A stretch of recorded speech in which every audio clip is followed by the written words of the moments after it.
Recently, the great Brian Last asked you who could have filled that fourth spot in the Horsemen in 1988.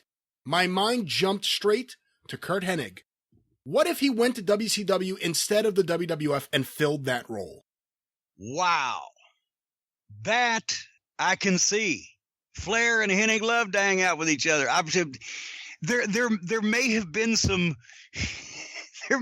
some inter-horsemen if Tully had been there. If he wasn't taking Tully's spot or whatever, there could be some inter-horseman jealousy over which was Rick's favorite. But I can see Curt Hennig fitting in perfectly as a fucking horseman. That hadn't even come to me just because we didn't have the same universe at that point. But I can see that completely, in and out of the ring. Well, Curt was a big ribber. Of course, he goes to the WWF in 1988 and immediately starts the kerfluffle between the Bulldogs and the Rougeaus, or really between Calgary and Montreal, if we really want to be honest about it. That was the first thing he did when he got there. How do you think he would have fit into Crockett Promotions in 1988 with that reputation as being a ribber? That ended up in people losing teeth and jobs and everything else. Yeah. But here's the thing. At that point, are we in Crockett or are we in TBS in that era?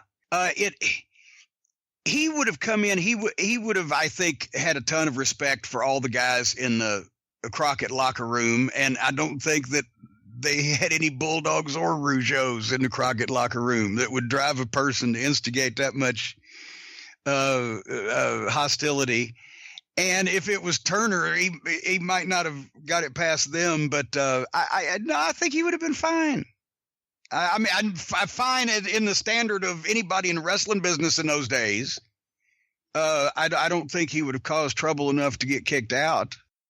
Well, let me ask you this. If he had come in after Tully and Arn had left, if let's say he came in with one other person to join the Horsemen, do you think the fans would have accepted him replacing Tully and Arn?